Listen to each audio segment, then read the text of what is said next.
Good afternoon. My name is Rebecca, and I will be your conference operator today. At this time, I would like to welcome everyone to the Astera Labs second quarter earnings conference call. All lines have been placed on mute to prevent any background noise. After management remarks, there will be a question and answer session. If you would like to ask a question during this time, simply press star followed by the number 1 on your telephone keypad. If you would like to withdraw your question, press the pound key. Thank you. I will now turn the call over to Leslie Green, Investor Relations for Astera Labs. Leslie, you may begin. Thank you, Rebecca. Good afternoon, everyone, and welcome to the Astera Labs second quarter 2025 earnings conference call. Joining us on the call today are Jitendra Mohan, Chief Executive Officer and Co-founder, Sanjay Gajendra, President, Chief Operating Officer and Co-founder, and Mike Tate, Chief Financial Officer. Before we get started, I would like to remind everyone that certain comments made in this call today may include forward-looking statements regarding, among other things, expected future financial results, strategies and plans, future operations, and the markets in which we operate. These forward-looking statements reflect management's current beliefs, expectations, and assumptions about future events, which are inherently subject to risks and uncertainties that are discussed in detail in today's earnings release and in the periodic reports and filings we file from time to time with the SEC, including the risks set forth in our most recent annual report on Form 10-K and our upcoming filing on Form 10-Q. It is not possible for the company's management to predict all risks and uncertainties that could have an impact on these forward-looking statements or the extent to which any factor or combination of factors may cause actual results to differ materially from those contained in any forward-looking statement. In light of these risks, uncertainties, and assumptions, the results, events, or circumstances reflected in the forward-looking statements discussed during this call may not occur, and actual results could differ materially from those anticipated or implied. All of our statements are made based on information available to management as of today, and the company undertakes no obligation to update such statements after the date of this call, except as required by law. Also, during this call, we will refer to certain non-GAAP financial measures, which we consider to be an important measure of the company's performance. These non-GAAP financial measures are provided in addition to, and not as a substitute for, financial results prepared in accordance with U.S. GAAP. A discussion of why we use non-GAAP financial measures and reconciliations between our GAAP and non-GAAP financial measures is available in the earnings release we issued today, which can be accessed through the investor relations portion of our website.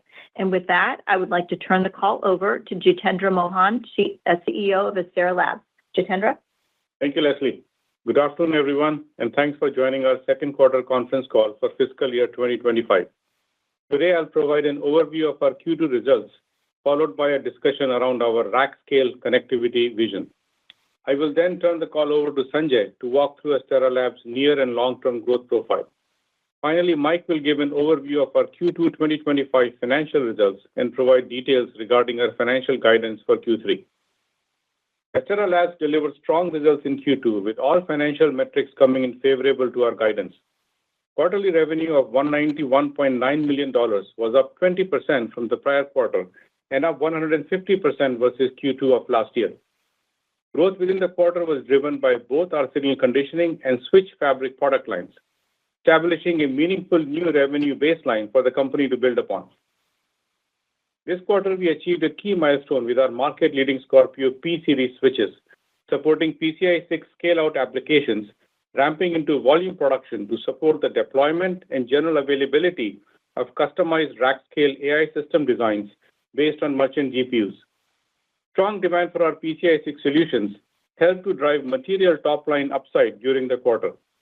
Scorpio exceeded 10% of total revenue, making it the fastest ramping product line in the history of Astera Labs.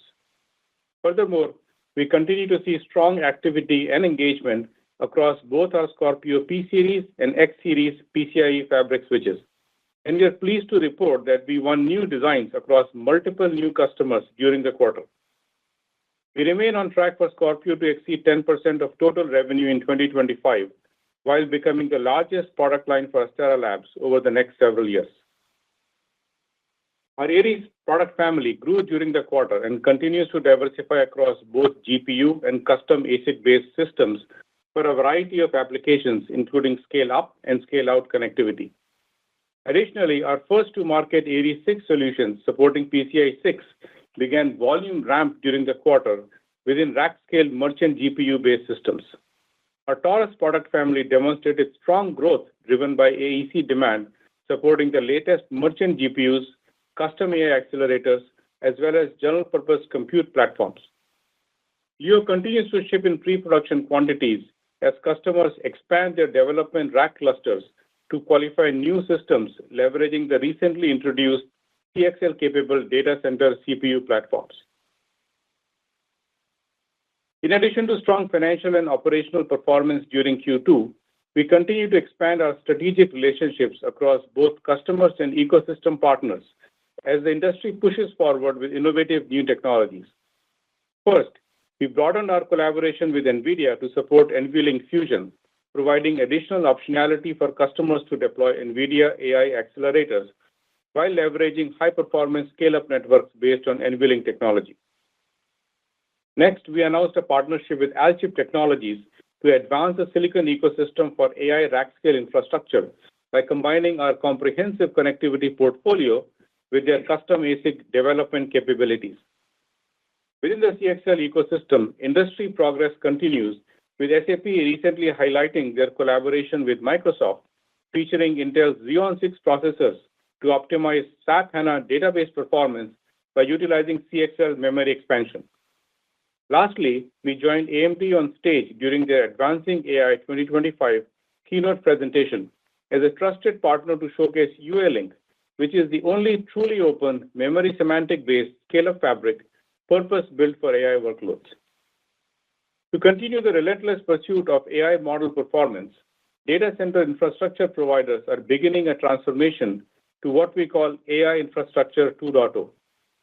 We define this AI Infrastructure 2.0 transition as the proliferation of open, standards-based AI rack-scale platforms that leverage broad innovation, interoperability, and a diverse multi-vendor supply chain.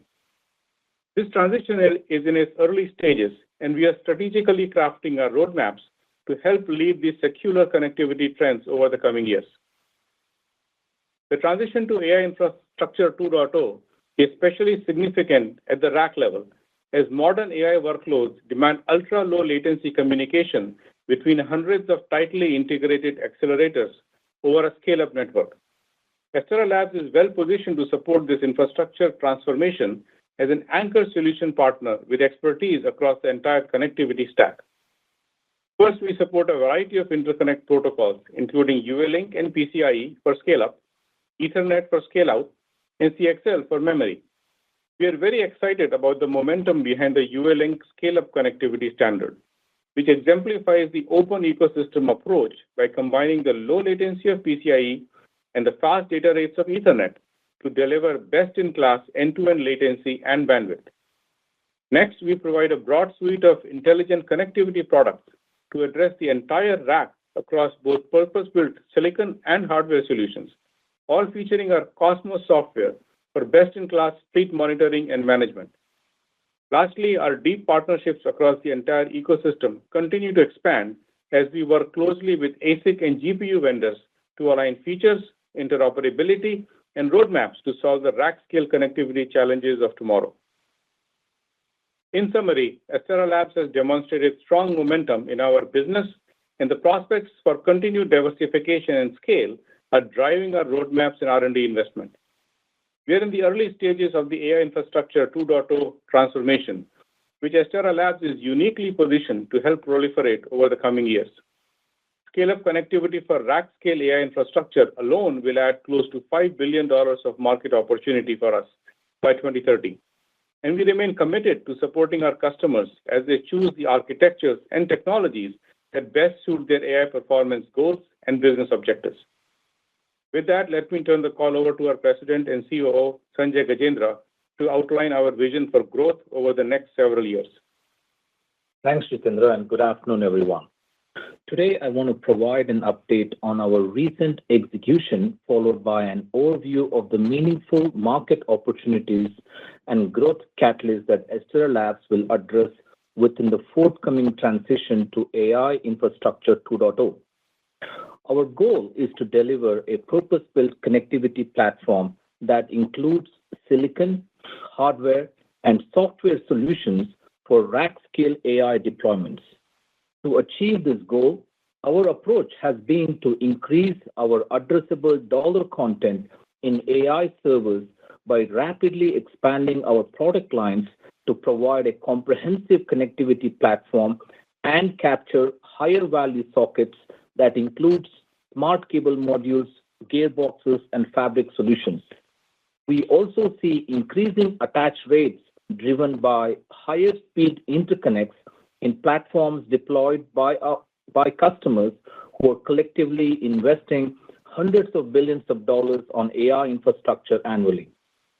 Starting in Q2 of 2025, Astera Labs executed the next step in its high-growth evolution by ramping our PCIe Scorpio fabric switches and 86 retimers into volume production.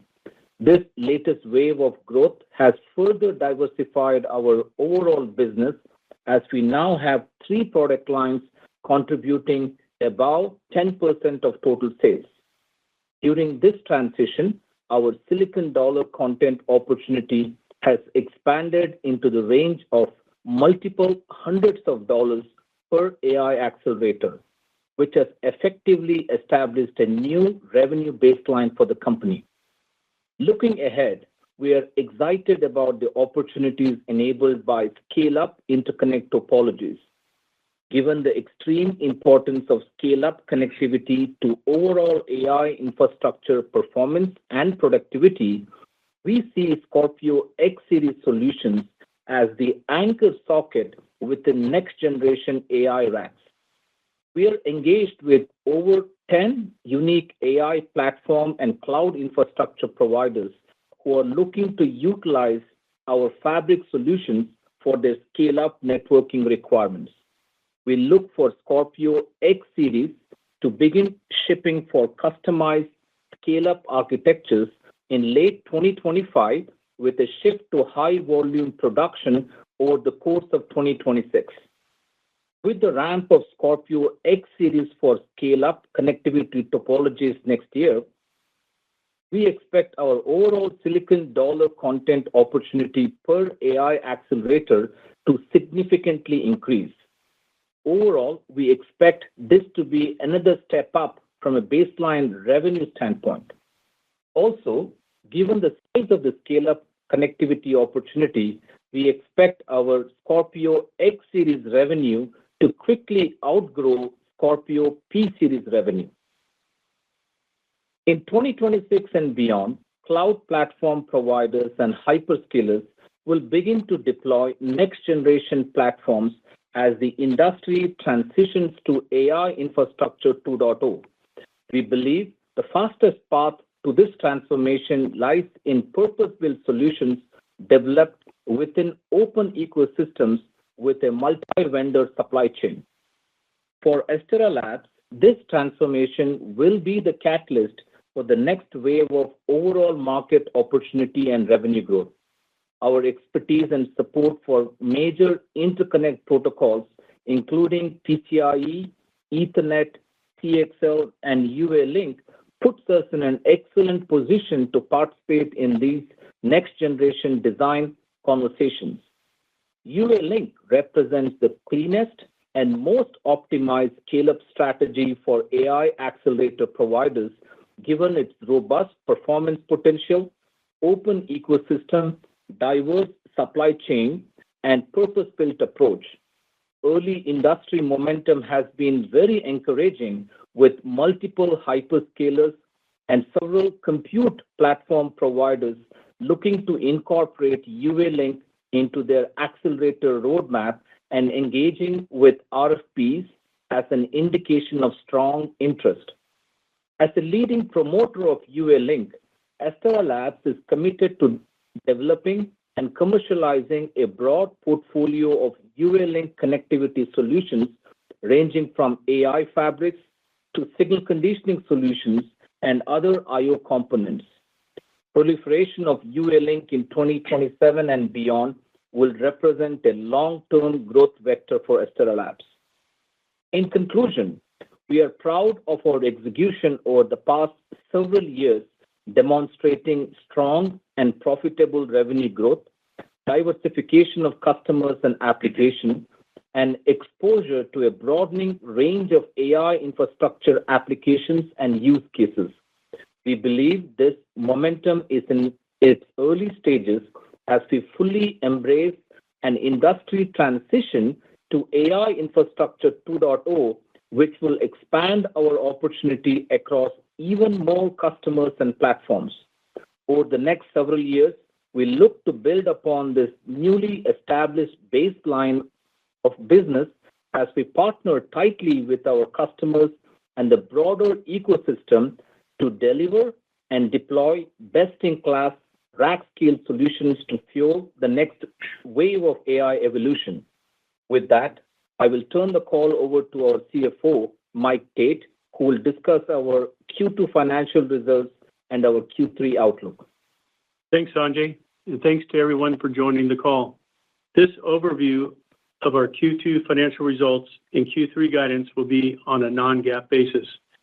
The primary difference in Astera Labs' non-GAAP metrics is stock-based compensation and its related income tax effects. Please refer to today's press release available on the Investor Relations section of our website for more details on both our GAAP and non-GAAP Q3 financial outlook, as well as a reconciliation of our GAAP to non-GAAP financial measures presented on this call. For Q2 of 2025, Astera Labs delivered quarterly revenue of $191.9 million, which was up 20% versus the previous quarter and 150% higher than the revenue in Q2 of 2024. During the quarter, we enjoyed revenue growth from both our Aries and Taurus product lines, supporting both scale-up and scale-out PCIe and Ethernet connectivity for AI rack-level configurations.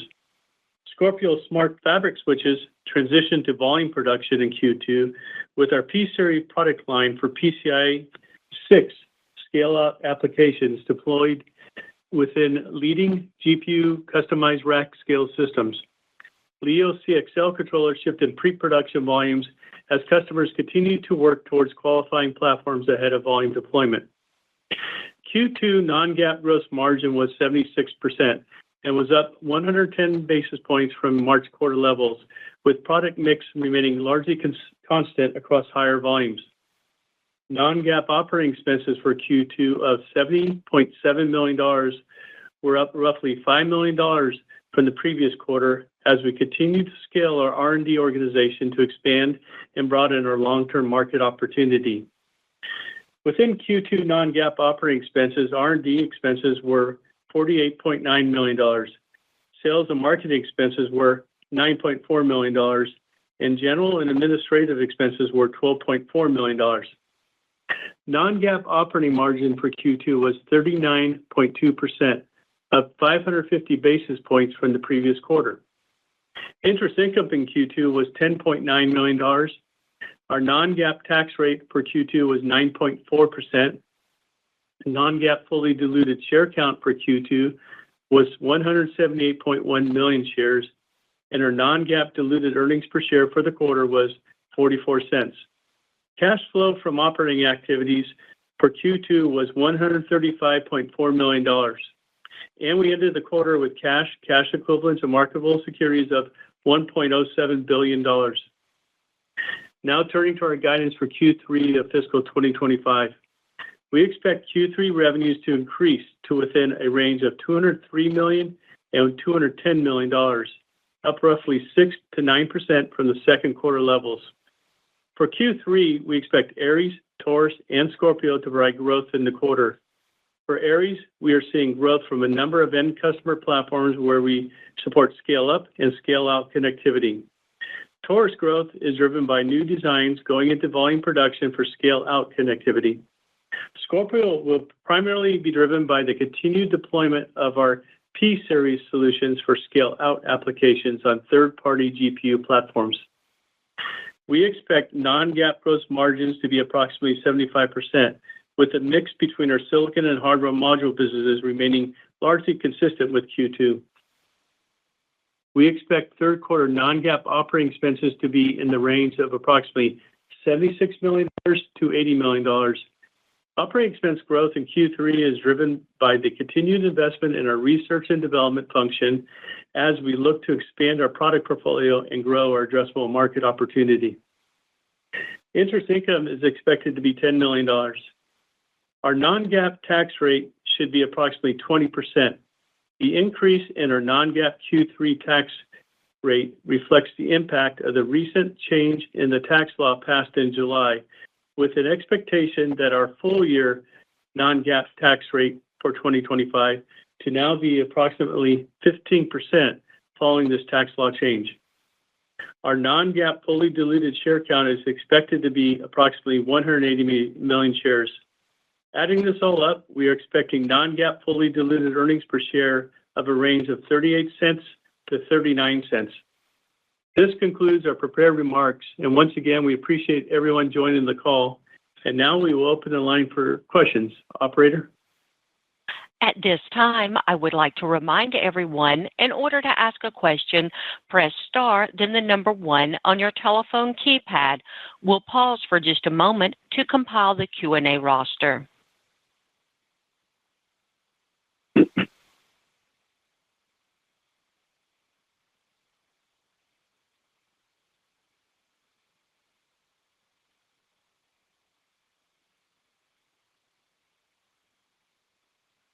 Your first question comes from the line of Harlan Sur with JP Morgan. Your line is open. Hey, good afternoon. Congratulations on the very strong results. Within your Scorpio family of switching products, it's good to see the strong ramp of Scorpio P this past quarter. Within the same portfolio, it looks like the team is qualified and set to ramp its Scorpio X series for XPU to XPU ASIC connectivity. You talked about 10 platform wins. What's been the biggest differentiator? Is it performance, i.e. latency, throughput? Is it fully optimized with your signal conditioning products? Is that a consideration? And how much does the familiarity with Cosmos software play a role? And you guys have always called this an anchor product, which pulls in more of your solutions alongside your Cosmos software suite. Is this how it's playing out with your ASIC XPU customers? You lead with Scorpio X, and you've been successful at driving higher attach with your other products? Harlan, thank you so much for the question, and you are absolutely right. The success that we have enjoyed so far is rooted on primarily, I would say, 3 things.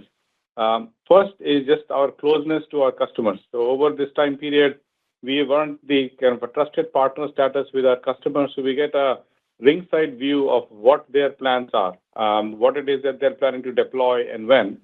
The second part of that is really our execution track record. We have shown time and again that our team executes with purpose and we deliver to our promises. So with both of these, we get the first sort of call for developing new products for going into new product platforms at our customers. And that's where the Cosmos software suite comes in. Cosmos, for the audience here, is our software suite that unites all of our products together. And this is how we allow our products to be customized, optimized for unique applications, as well as collect a lot of very rich diagnostics information that allows our customers to really see how their connectivity infrastructure is operating. So with the use of Cosmos, we can customize our products to deliver higher performance, which translates to sometimes lower latency, sometimes higher throughput, sometimes different diagnostics features for our customers. And as a result of that, we've been able to use Scorpio as an anchor socket in these applications, because this is something that gets designed in upfront, and then we figure out signal conditioning opportunities with our Aries and Taurus products in these platforms. And the Scorpio X in particular, because the customers use kind of derivatives of PCI Express, we have been able to customize Scorpio X to deliver this lower latency and higher throughput. Well, thank you for that. Very insightful. And And for my second question, just over the past 90 days, we've heard a lot of focus and announcements on scale-up networking connectivity on UA-Link, as you mentioned, right? The team did the Wall Street teach-in back in May. Obviously, the team is a key member of the UA-Link consortium. AMD, recently fully endorsed UA-Link as its scale-up networking architecture of choice for all future generations of its rack-scale solutions. And we know of at least one other ASIC XPU vendor that's going to be moving to UA-Link as well. Beyond this, what's been the reception and interest level on UA-Link, and can or will the Astera team speed up its time to market on UA-Link-based products, or is the timing still to sample products next year with volume deployments in calendar 27? Yeah, Harlan, this is Sanjay here. Thank you for the question. To your point, absolutely, we see tremendous amount of interest with UA-Link. There are obviously the technical advantages that you get with low latency and familiarity with how the transport layer works based on its roots, which is PCIe. Also, the fact that it supports memory semantics natively is also a strong reason why customers are liking that interface. The big upside, of course, is the physical layer, which now has been upgraded to support up to 200 gig on the Ethernet side. So there are several technical reasons that are going in favor of UA-Link. So customers that were using PCIe or PCIe-like fabrics see this as a natural progression in order to support the AI infrastructure needs going forward.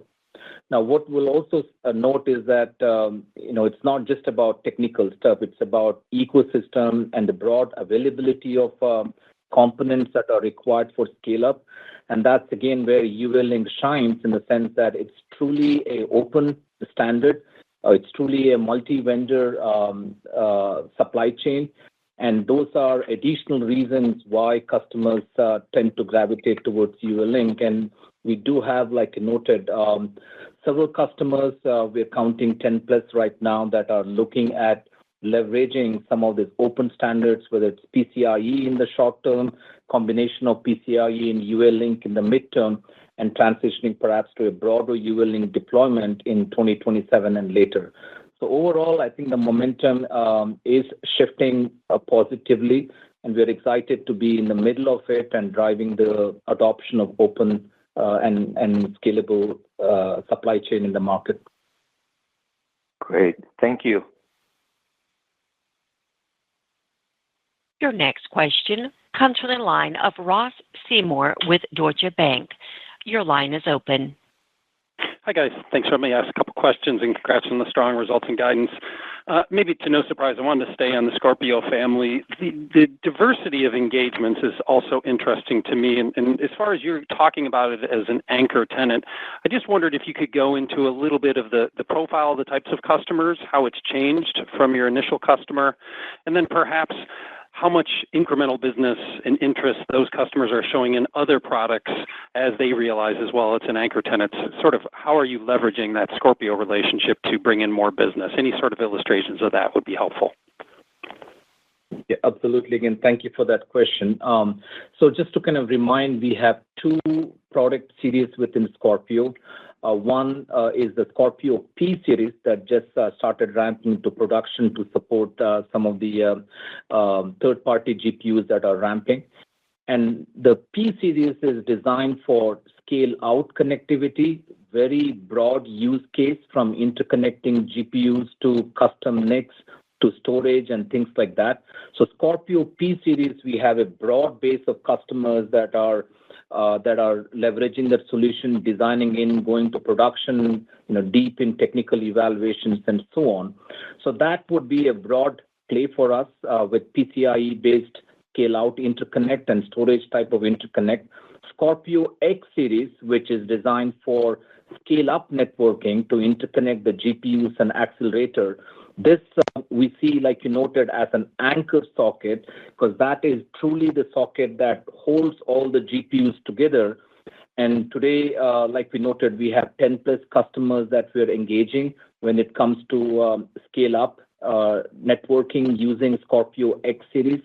And this is also pulling in rest of our products both because of the advantages that Cosmos brings to the table by unifying all of our products, plus at the same time, the fact that someone is using a fabric solution and they would need a gearbox or a retimer or other controller type of products. Those are all playing into having that first call with the customer or having that early access at an architectural stage, which translates into an opportunity for us where we can not only offer the fabric device, but also the surrounding components that come along with it as a connectivity platform. Thanks for that color. And I guess as my second question, one for Mike, and I think the first one's going to be pretty quick, so I might have a clarification in there as well. The gross margin is beaten, and you're staying solidly above your 70% long-term target. So I guess the question is there anything that slows down your trajectory to the 70%? And the clarification would be the tax rate at 20%. Is that this year, but not next year? Which is the number we should think of going forward, the 15, the 20, or the 10 you used to be? Thank you. Okay, thanks, Ross. I'll start with the taxes. The 20% is specifically to Q3 because that was the quarter that the tax law changed, so we had to catch up for the previous two quarters. For Q4, you should expect it to normalize around 15%. And then, longer term, with this new tax law in place, it's probably in around the 13% range. For the gross margins, when we have an inflection up in revenues like we did, you do have the benefit of higher revenues over fixed operating costs. So that was the incremental benefit for us. We do expect to see some pretty good growth from our hardware modules going into the back half of this year into 2026. So, as we make it through 2026, we still encourage people to think of our long-term target model, 70%, as something that we'll be delivering. Thank you. Your next question comes from the line of Blaine Curtis with Jefferies. Your line is open. Hey guys, I'll echo the congrats on the results. I guess I want to ask on the Scorpio products. I mean, I think 10% in the June quarter was ahead of what many people were looking at. So maybe you can just help us with the shape of that product. I mean, you still said 10% for the year. I'm assuming it's or greater than 10%, but I'm sure it's much greater than that. I mean, can you help us a little bit with, as you look to September, you have $15 million of growth, how to think about Aries versus Scorpio, and if you, any kind of thoughts on how to guide us to model this Scorpio product line this year? Yeah, this is Mike. For Q2, the Scorpio P launched into volume production a little ahead of what we anticipated, so it provided the upside in the quarter. From this base level, now it continues to grow in Q3 and Q4. But we have more P series designs kind of coming into play that will layer on top of it. That's more in 2026. For the X series, we do have pre-production volumes here, but really that starts to go into high volume production during the course of 2026 and layering even more growth.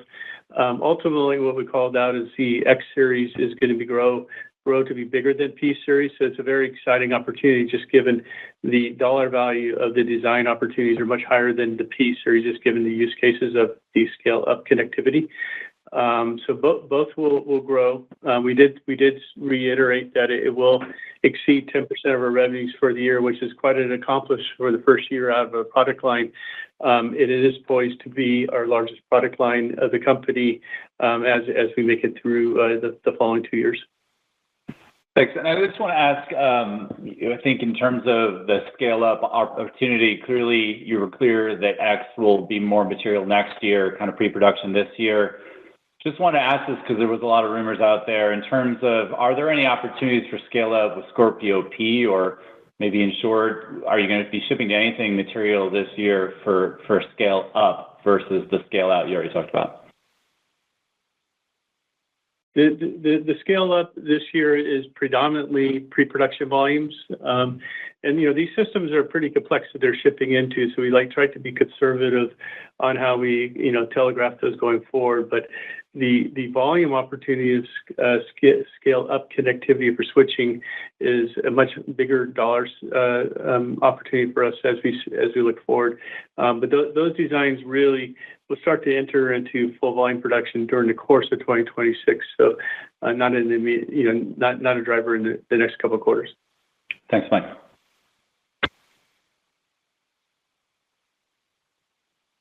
Your next question comes from the line of Joe Moore with Morgan Stanley. Your line is open. Great, thank you. I wonder if you could talk about UA-Link versus other architectures, and I guess your involvement with NVLink Fusion. Are you agnostic to those various solutions? Are you more favorable towards open source or proprietary? Just kind of walk us through the potential outcomes for you and with these battles that are being fought. Yeah, Joe, this is Jitendra. Happy to do that. So let's start with NVLink, just because NVLink is perhaps the most widely deployed scale-up architecture that's available today. And we are very happy to be, part of the NVLink Fusion ecosystem. So if you look at the history of NVLink, it really is a fabric that is built ground up for AI. It uses memory semantics to make sure that all of the GPUs can be addressed as if they're one large GPU. It has low latencies. It does add Ethernet-based SerDes to get the higher speeds. And of course, NVIDIA has popularized that with their NVL72 deployment. If you go from there to, let's say, UA-Link, you find many similarities. UA-Link also has this genesis in PCI Express. It is a memory semantics-based protocol. It uses lossless networking, several other technical advancements that are suitable for AI workloads. And then the whole protocol is really custom built for optimizing the throughput for AI type of traffic. So I think it does offer several advantages over other more proprietary protocols, some of which happen to be Ethernet-based, and some are completely proprietary as well. The other advantage of UA-Link is it's open. It's an open ecosystem. We know that many hyperscalers are part of the promoter board members, as well as many vendors, frankly, who are working to deploy solutions for this UA-Link. And as a result, we expect to see a very vibrant ecosystem of vendors and customers with the UA-Link. And I think that will be its defining characteristic and why we believe UA-Link will be adopted widely over time. And as promoter members of UA-Link Consortium ourselves, we are very happy to both participate in this standard and not only participate, but come up with a full portfolio of solutions that includes switches, retimers, cables, and what have you, to enable our customers to build a full UA-Link. So to answer the question, the other question that you asked, with UA-Link, we have a lot of dollar content opportunity, but at the same time, we will continue to service our customers who are today using PCI Express, and we have a huge opportunity there, as well as Ethernet for scale-out applications, for cabling applications, and over time, also with NVLink Fusion. That's very helpful. Thank you. And then I get the question a lot. If you guys can size your exposure to merchant GPU platforms versus ASIC, I know there's probably a little bit higher content opportunity for you on the ASIC side, but any sense for what that split looks like and where that may be going over time? Helpful. Yeah, Joe, so we do address both of these opportunities. Our opportunity on the merchant GPU platform comes when our customers customize the rack designs. This is the opportunity for both our Aries and Scorpio P series that Sanjay and Mike touched upon earlier. We saw a lot of ramp happening with that this last quarter. In addition to that, we are also shipping the Taurus Ethernet cables for scale-out applications. But when you go to the scale-up, that becomes a very big opportunity for us just because of the density of interconnect when you're trying to connect all of these GPUs together. And when that network happens to be based on PCI Express, we have an even larger attach rate, which drives our dollar content on these XPU platforms into several hundreds of dollars per XPU. So over time, we do see the Scorpio X family as our largest revenue contributor and largely deployed on XPUs. Great. Thank you very much. Your next question comes from the line of Tom O'Malley with Barclays. Your line is open. Hey, guys. Thanks for taking my question. You mentioned that you were engaged with 10-plus customers on the X-Switch side. Could you just give us a picture of how many of those are engaged on PCIe today and how many of those are engaged on the UAL side? And if you're engaged with one on PCIe, are you often engaged with one on UAL as well? Can you maybe talk about that split right now? Yeah, so this is Sanjay here. So what we can note is that the 10-plus opportunities that we highlighted, these are both hyperscalers as well as AI platform providers, and these are all today based on PCIe. So these are nearer-term opportunities that we're tracking. Having noted that, like Jitendra highlighted, UA-Link is a standard and open standard that contemplates the requirements of scale-up networking, in terms of speed and other capabilities going forward. So many of these customers that we're engaging with today with PCIe are also looking at UA-Link. Some of them might continue to stay with PCIe. Some of them will transition to UA-Link in the midterm. But longer term, as UA-Link ecosystem develops and matures, we do expect that UA-Link will continue to be a solution that both the merchant GPU as well as custom accelerator provides would standardize on. Helpful. And then as my follow-up, I'm curious, and there's been obviously a lot of news articles intra-quarter about switching attach rates with XPUs and then also general purpose silicon. So if you look at the large guy in the market in a 72 array, there's 9 switch trays, a couple switches per, so like a 25% switching attach rate to a single XPU or general piece of silicon in that instance. Like when you're ramping an XPU with a custom silicon customer, can you maybe walk us through like specifically with the X switch, if that attach rate is higher or lower, or what's the reason for that? That'd be super helpful. Thank you. Yeah, so obviously we don't comment on individual platforms and customer deployment scenario, but in general, the Scorpio switches, X-series switches, interconnect GPUs, and there are, depending on the platform, there are different configurations for number of GPUs in a pod. So within Astera and the product portfolio that we are developing is designed in a way that it addresses a variety of different use cases, and the attach rate varies. So it probably will be a broad answer to your question. But in general, we have the engagements, we have the design wins. Now it's a matter of all of these platforms getting qualified and ramping to production. And with due course, of course, as they get into production, we'll be able to add more color on how that's shaping our revenue and our growth.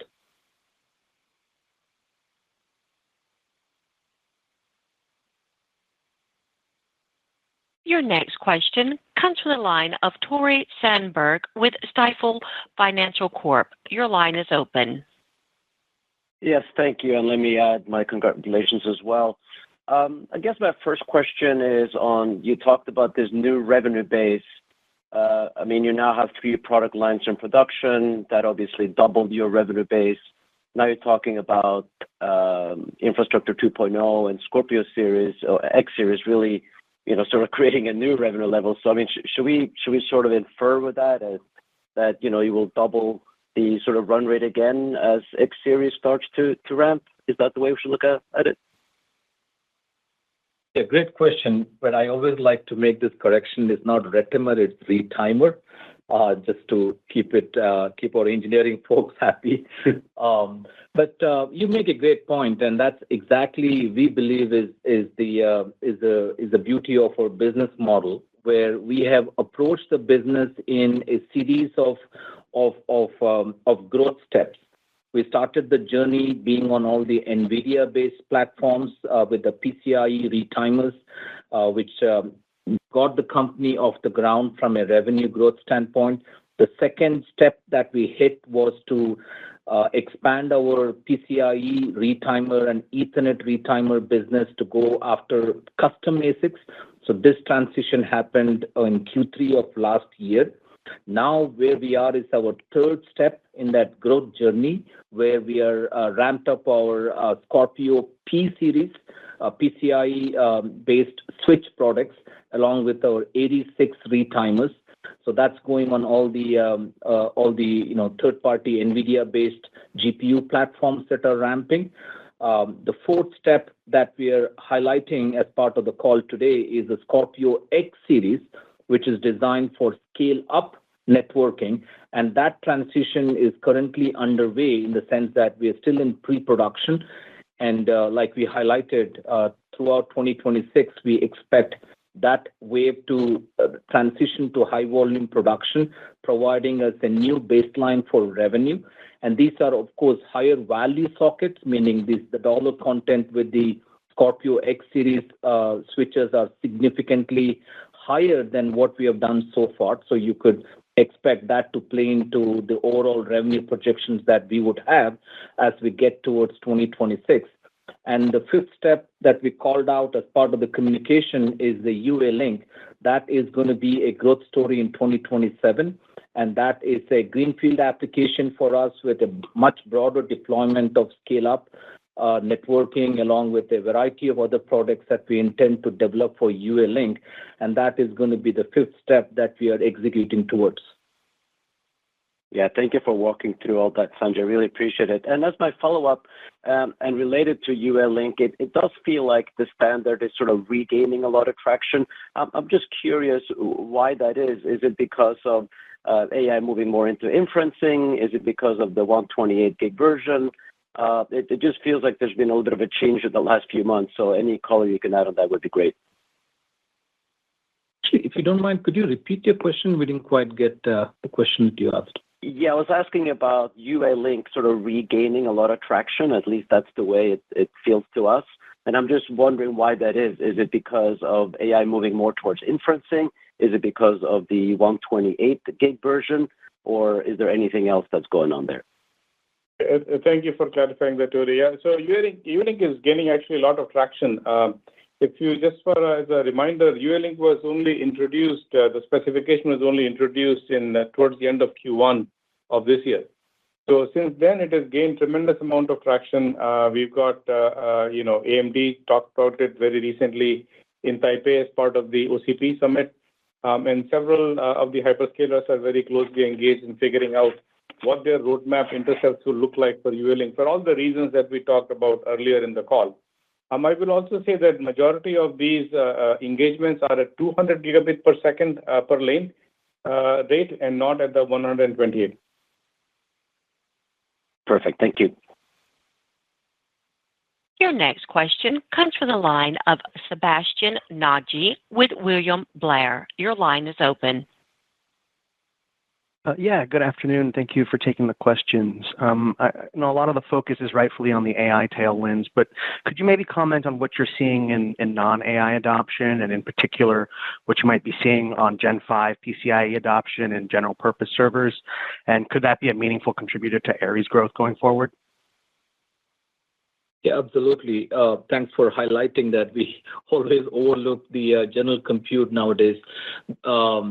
But to your point, that's a transition that we're tracking. AMD released their Venice CPU, which does support PCIe Gen 6 as well. So we do see that sort of playing out in terms of design opportunities and a new set of production ramps happening for our Aries product line, both on the retimer class devices as well as other sockets that we develop, whether it is the Taurus modules or gearbox devices. So in general, those are additional opportunities for us to grow our business, and we're tracking those things as part of our overall outlook. And let's not forget Leo products, which are our CXL controllers. These are designed for memory expansion for CPUs in particular. So finally, we have CPUs that support CXL technology and ready for deployment. So we are excited about the opportunities that we're tracking between all the three product lines, Aries, Taurus, and Leo, going into the general compute use cases. Great. Okay, that's really helpful. And if I could, a second question, I want to ask about the use of Ethernet and scale up going forward. You have Broadcom positioning itself to address both the scale out and scale up part of the network with its latest generation of Ethernet chips. And I'm wondering, how do you see scale up Ethernet potentially eating into that PCIe part of the market where Astera has such a strong position? This is Jitendra. Maybe I'll take this question. So if you look at our customers today, they are deploying the scale-up network with the technologies that are available to them, which is NVLink for NVIDIA designs, of course, PCI Express for several of the customers that we touched upon earlier in the call, and some of the customers are also using Ethernet. And largely, this has to do with the availability of the switching infrastructure. The two protocols, PCI Express as well as NVLink, are basically kind of custom built for memory access, for memory semantics. So you can use that to make your multiple GPUs in a cluster look like one large GPU. Ethernet is a fantastic protocol, but was never designed for scale-up. It was designed for kind of large-scale internet traffic, and it is very, very good at that. However, because of the availability of the switches, some of the customers have tried to run RDMA and other proprietary protocols over Ethernet to do scale-up. And in that scenario, it does suffer from higher latencies and throughput. Now, I think what you're referring to is scale-up Ethernet, where Broadcom is trying to actually borrow several of the same features that are present in PCI Express and UALink, such as memory semantics, lossless networking, etc., and put them on top of Ethernet. At that point, it looks something quite different from Ethernet. And so the switching infrastructure as well as the XPU infrastructure has to evolve for somebody to use that. But I believe that the real differentiation between the two has to do with the openness of the ecosystem. The SUV is still, dominated by Broadcom, whereas if you look at UALink, it's a very open ecosystem, very vibrant ecosystem with multiple vendors working on products and multiple hyperscalers looking to really take their destiny in their own hands and relying on UALink over time. Great, that's really helpful. Thank you so much, and congrats on the quarter. Thank you. Your next question comes to the line of Quinn Bolton with Needham & Company. Your line is open. Hey, Jitendra, I just wanted to follow up on that question about SUE. Broadcom introduced their Tomahawk Ultra switch recently with a 250 nanosecond latency, which seems like it significantly reduces the latency problems that traditional Ethernet has had.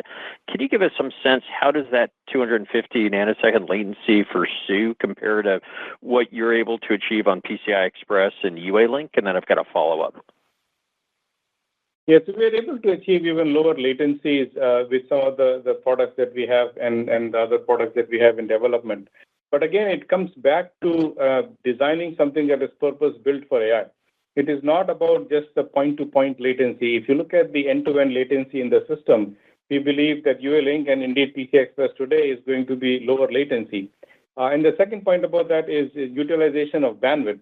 Even though over time, the current offering from Broadcom uses 100 gigabit per second per lane, but over time, every standard will migrate towards 200 gigabit per second per lane, both UALink, Ethernet, as well as NVLink is already there today. However, how efficiently you use that raw data rate depends, varies from protocol to protocol. UALink has been designed to be extremely efficient with that and really achieve very high utilization of the data pipe that is available. So on a technical basis, I do think that UALink will be superior to other protocols. But again, not to sort of mention this yet again, but the big advantage of UALink is in its openness, that it's an open standard that our customers, the hyperscalers, can build their infrastructure once and then ideally plug in whichever GPU or XPU they want that supports an open interoperable ecosystem like UALink. Got it. My follow-up question, I think in the script you guys talked about, an expansion in the opportunities with Taurus, and I'm kind of wondering if you could expand on that. Are you seeing sort of adoption of higher per lane speeds on that Taurus product and adoption of 800 gig cables? Are you seeing adoption beyond your lead customer in Taurus? Just any additional color you could provide on Taurus would be helpful. Thank you. Yeah, so like you correctly said, and what we have shared in the past as well, is that we expect broader adoption of AECs when the Ethernet data rate transitions to 800 gig. That's starting to happen. We expect most of the deployments to be ramping up in volume in 2026. And to that standpoint, again, we're tracking and we're engaged with the customers that are deploying it. One point to keep in mind is that our business model for AECs is designed for scale. In other words, we develop this cable modules that fit into the cable assemblies of existing cable vendors, and there are a variety of them that service the data center market. So our business model is to go after the ramp and not necessarily the initial few volume that might be deployed. So to that standpoint, we're tracking and we're engaged with the right customers. And as the volume starts ramping, we do expect to have a significant diversification and growth in our Taurus module business. But most of this, we are modeling it in 2026 versus this year. Got it. So it sounds like the volume this year continues to be more 50 gig per lane, and then you see that diversification in 2026 as 100 gig per lane becomes sees wider adoption.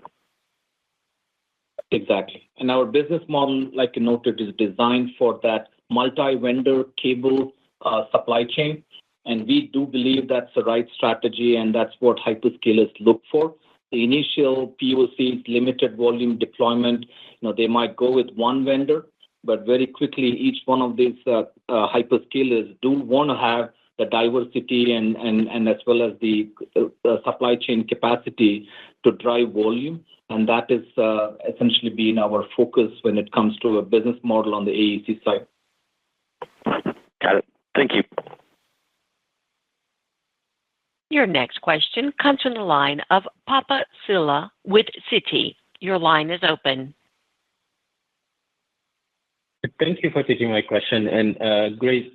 Thank you, and congrats for the great result. I guess my first question is kind of following your announcement of a partnership with a high kind of performance ASIC leader recently. I guess, can you touch a little bit more on the kind of extent of that collaboration? Is it more at a chip level in terms of the IO chip type of kind of partnership, or is it more at a kind of device level with your Aries and Scorpio portfolio?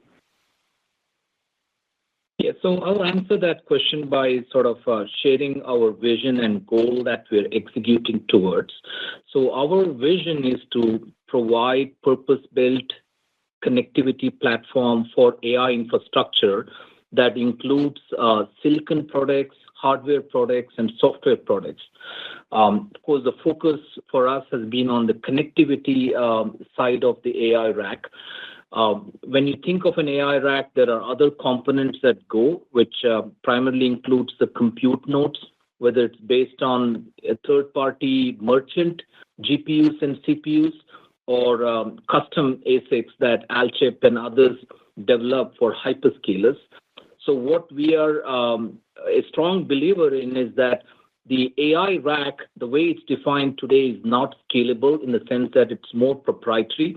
As the industry transitions to what we're calling AI infrastructure 2.0, the entire AI rack has to be based on an open, scalable, multi-vendor type of approach. And to that standpoint, what we're doing is not only developing the connectivity products for addressing the various aspects of an AI rack, whether it's scale up or scale out and other connectivity. At the same time, we are partnering with third-party GPU vendors. We talked about the announcement that we did with AMD. We're also engaging with custom ASIC providers, including Alchip, so that end of the day, the hyperscalers who are our common customers get a rack that is well tested, interoperable, the software is all consistent, and so on, to ensure that it delivers the highest level of performance. So that is the scope of the collaboration that we're having with Alchip and other providers. And over time, you'll see us announce more partnerships as we seek to establish the open rack that we believe is critical for deploying AI at scale.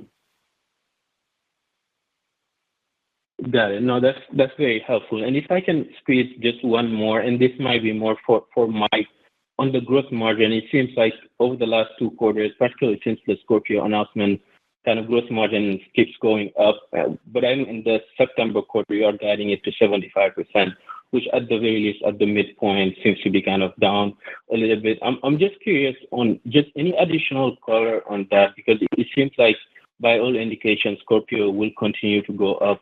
And the mix trend we are seeing currently, it seems to be kind of moving in the same direction in September as well. So we were just kind of curious on that guide down in gross margin in September quarter.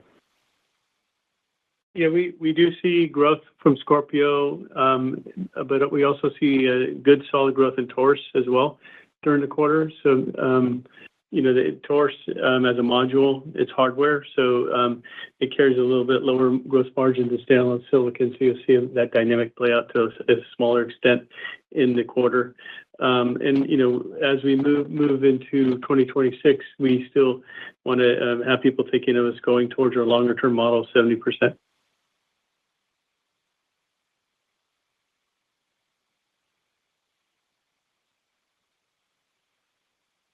Your next question comes from the line of Suji DeSilva with Roth Capital. Your line is open. Hi, Jitendra, Sanjay, Mike. Congrats on the strong quarter here. Maybe you could give us a framework on the retimer content for a link that's for scale out versus scale up. Maybe it's similar, but maybe there's some differences. I'd be curious to understand what the unit opportunities might be and how they might be different. Yeah, so when you look at the retimers, the contrast with the switches is the following, which is the switches get designed in right at the inception at the architecture stage. Your customers will think about how they're going to connect either their GPU to other GPUs in a scale up or the GPU to NICs or storage as part of that scale out system. So once the switch is designed in and as the rack starts to get put together, then we look at the question of reach. And sometimes you find that you need retimers in a link. Other times, actually, you don't need retimers in the link. Sometimes the retimers go on the board as a kind of a chip down format. At other times, they are better suited to be put in cables in an AEC format. The good news with us with Astera is that we provide this full portfolio of devices for our customers to choose from switches to gearboxes to chip down retimers to retimers in active electrical cables. So they can look at one company, one Astera, to figure out their entire all the solutions at the rack level. Okay.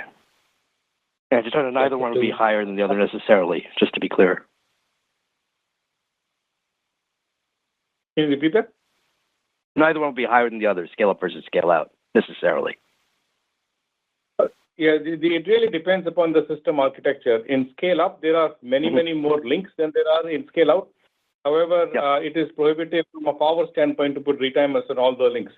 So typically, you will see the links that are shorter, where you are able to go from the switch to the GPU over a shorter distance will not use retimers, but the links that are longer will potentially use retimers. Sometimes we have scale up domains that exceed one rack. So you might have two racks side by side that are part of a scale up domain, and in which case you end up with cable solution and you need retimers in the scale up in those scenarios. Helpful, thanks. And then my follow-ups on Scorpio X, you talked about 10 customer engagements. I'm wondering if that implies multiple programs per customer, if they're going to think about using you standard in their platforms. Any color on how those are kind of shaping up would be helpful in programs versus customers. Yes, the 10 plus we noted are unique customers. Now, within each customer, there are multiple opportunities that we're tracking. Some of them are design wins, and some of them are ramping to production. Some of them are design ins going through qualification. Some of those are early engagement. So in general, we are very pleased with the amount of traction that we're seeing for our Scorpio family. Excellent. Thanks, Sanjay. Thanks, everybody. Thank you. Thanks. There are no further questions at this time. I will turn the call back over to Leslie Green for closing remarks. Thank you, everyone, for your participation today and questions. And please refer to our investor relations website for information regarding upcoming financial conferences and events. Thanks so much.